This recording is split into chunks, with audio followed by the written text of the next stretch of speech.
It's a well-known fact that the PS2 had over 100 first-person shooters on its roster. That's impressive for a console, and only the mighty PC can boast to have more. However, before we can move on to the list, we need to eliminate those games that unfortunately don't run well on PCSX2. And we'll start with Area 51, which has an issue when the player gets shot by the enemy. You can see here what I mean. This can be eliminated when you switch to software mode, but why would you want to play that way? The game looks bad at native resolution, so it's a no-no. This applies to Battlefield 2, Modern Combat as well, which is unplayable in hardware mode, Call of Duty 2 Big Red 1, which has noticeable texture issues, and Project Snowblind. Not much explanation is required here, as you can see. Medal of Honor, European Assault never ran above 20 frames a second for some reason. With that out of the way, we can finally move on to the list.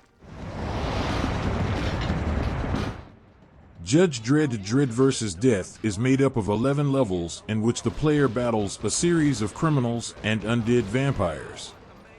The story is serviceable and the gameplay is fine, but the graphics are dated when compared to other shooters from 2003, like Star Trek Elite Force and Unreal 2.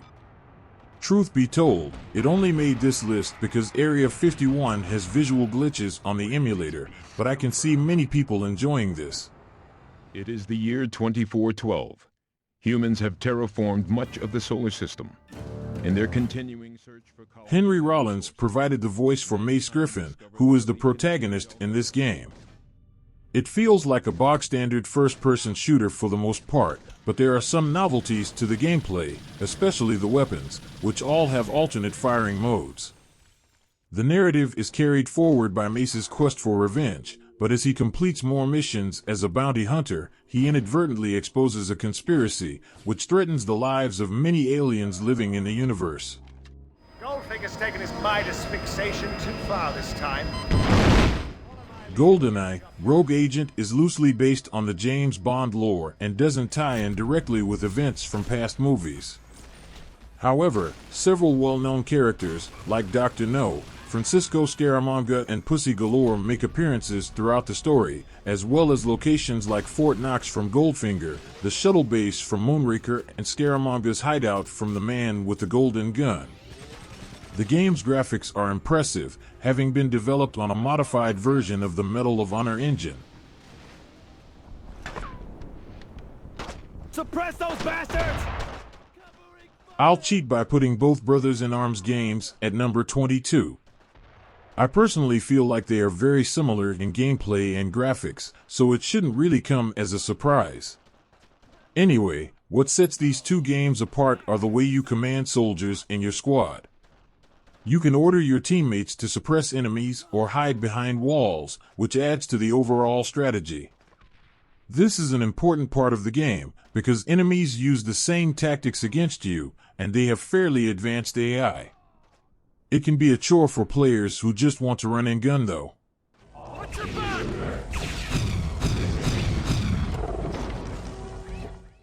Star Trek Elite Force played off like a special Voyager episode, complete with voiceovers from the real actors in the series. The story is above average, in my opinion, and the gameplay is fun. It's just that AI teammates have a tendency to get in your way when you're trying to shoot enemies. Despite this annoying issue, I like the inclusion of the Borg, and the level design of some ships are amazing. There is a sequel for this game, although it's a PC exclusive.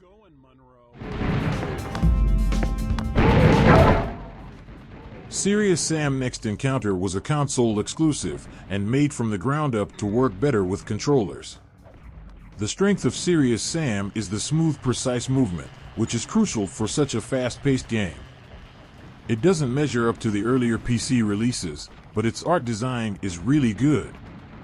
And it helps that you can upscale the resolution on PCSX2, because the clear, colorful graphics really benefit from this.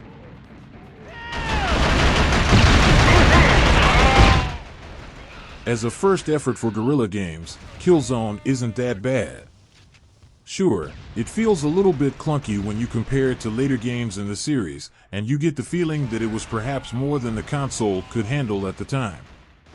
But the groundwork for the overarching story was started here, and I would even argue that it did some things better than Killzone 2, like being able to play with more than one character. Killzone was ported to the PS3, so you can play it there or emulate it on PCSX2.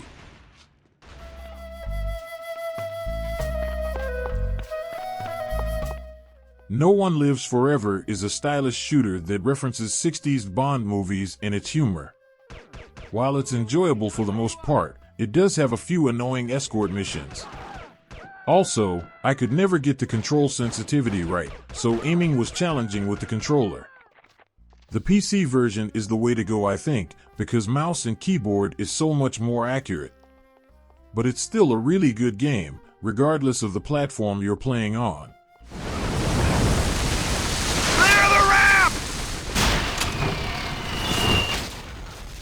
Medal of Honor Frontline still simulates the landing at Normandy like no other first-person shooter.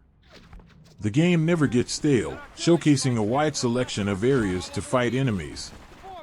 The player character is tasked with objectives during levels that range from infiltration, espionage, rescue, and recon. Because of the variety between missions and locations, gameplay changes pace. While many missions involve Allied assaults on German targets, others include elements of stealth and exploration. This game was never released for PC.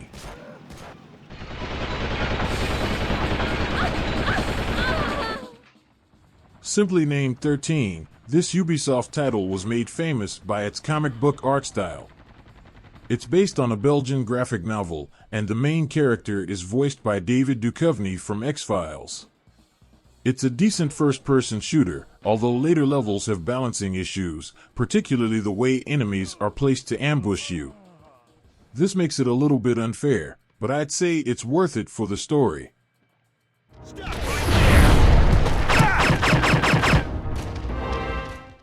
Red Faction plays off on Mars, where a group of workers rise up against their oppressive employer to fight for their freedom. It was one of the first games to have destructible environments. It was actually built on the remnants of another canceled game, called Descent 4, which was never released commercially. On PCSX2, I experienced a few very minor texture issues, but for the most part everything works fine. 007. A CIA agent is being held in this research facility. She was caught while retrieving a case containing suspicious research materials. Find the case. Agent Under Fire was originally supposed to be a tie-in game with The World Is Not Enough, but when development was delayed, it was changed to have its own story. Support for the PC version was also scrapped. The only drawback to the game is its length, which is no more than a few hours. But while it lasts, Agent Under Fire is a spectacular Bond experience.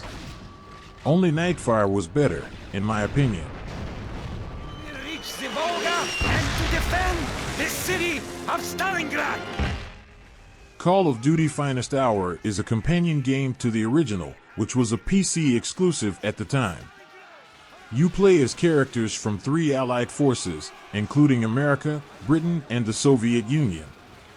It wasn't necessarily the first console shooter where you could aim down iron sights, but it perfected the mechanic, removing the depth of field effect that plagued other games of the time. On PS2, up to 16 players could play online lobbies, and on Xbox, that number doubled to 32. We crashed against the rocks. One of the sailors' brigs was killed instantly. We put his body over there. As a late release on the 6th gen consoles, Peter Jackson's King Kong pushed the PS2 to its limits. It's one of the best-looking games on the system, and looks even better on PCSX2. It follows the events of the movie pretty closely, although some scenes were added to pad out the length of the game. The PC version received the highest praise, and I would actually recommend it over the console versions. But it's still a really good experience when upscaled on the PS2 emulator.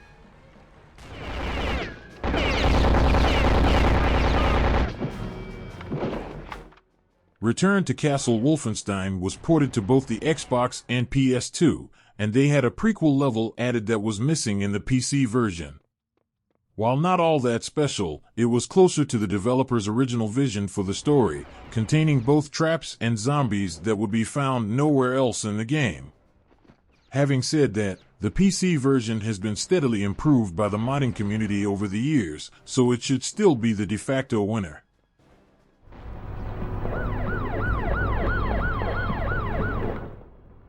SWAT, Global Strike Team, was one of the best ever tactical shooters on consoles. The game's greatest advantage was its relative simplicity and accessibility. Giving orders to squad mates weren't nearly as hard as other games made it out to be, so it was very easy to pick up and play. Despite this, Global Strike Team was a critical and commercial failure and forced Sierra to return the series to PC, where it inevitably became more successful. Still, this is a great game and comes highly recommended. Kim. Andrew, where are you? On the first floor. Cold Winter is about as close as you can get to playing James Bond without actually playing as James Bond. It's essentially a spy thriller that nails the feel and atmosphere of a Tom Clancy novel.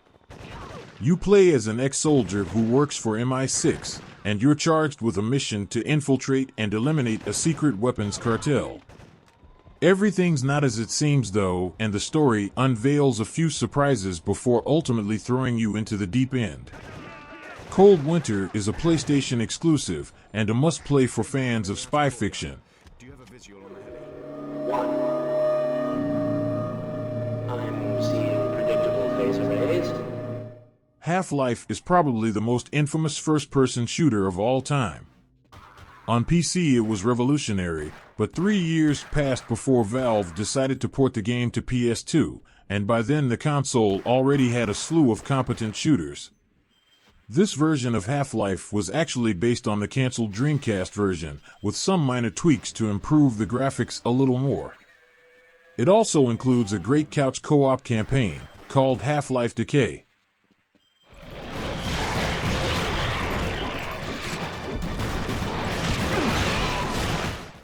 Have you ever wondered what a Western shooter would look like with vampires? Well, look no further because Darkwatch is that game. It has a gritty atmosphere and compelling story, even if it's somewhat predictable at the end. It was supposed to get a PC port, but poor sales killed the franchise before that could transpire. Nevertheless, it's awesome when upscaled on PCSX2, so at least we can still play the game. Looks like we're too late. You're already moving the crystals! Timesplitters 2 consists of 10 levels in which the player attempts to stop an alien race from ruining history by collecting the time crystals in various time periods, ranging from the Wild West to the 25th century. The campaign was great, but most people loved the game for its multiplayer, which allowed for up to 16 players through System Link. Unlike the first game, which was exclusive to the PS2, Timesplitters 2 was ported to the GameCube as well as the Xbox.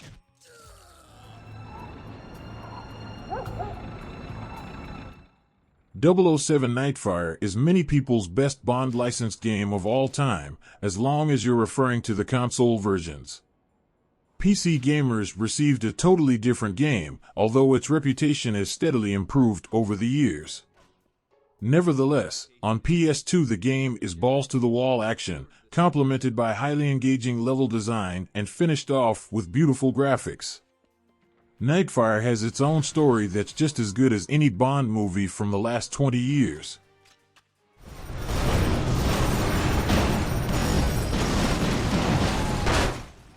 Urban Chaos, Riot Response was developed by Rocksteady, who would later go on to make the Arkham series for 7th Gen hardware. This was their first game, and still the only one not based on a DC comic.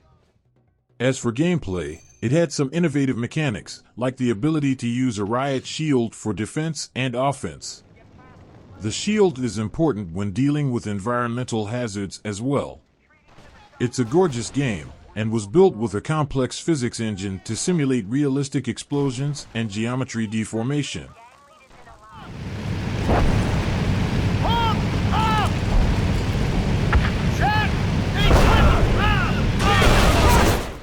In my opinion, Medal of Honor Vanguard is the best World War II game on the console.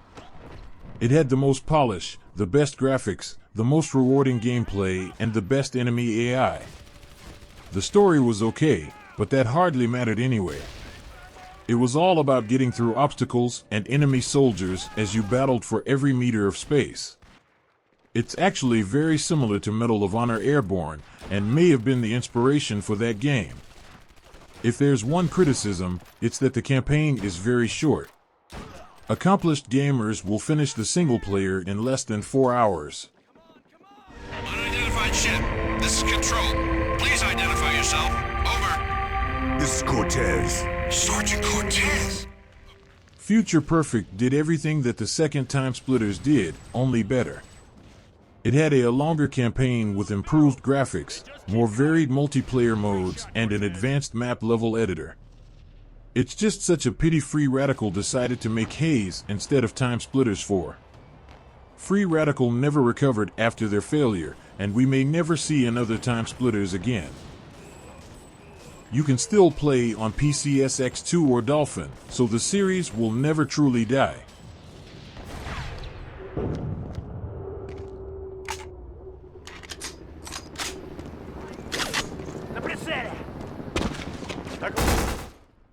Black only became fully playable on PCSX2 a year ago, and since then it was always my favorite first-person shooter. It has the most over-the-top action, the best graphics, and gratifying controls.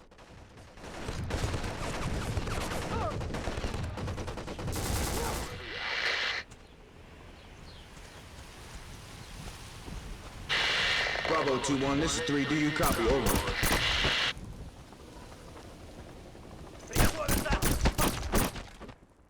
If you approve of this video, please give a like and perhaps comment below. Thanks for watching, and I'll see you next time.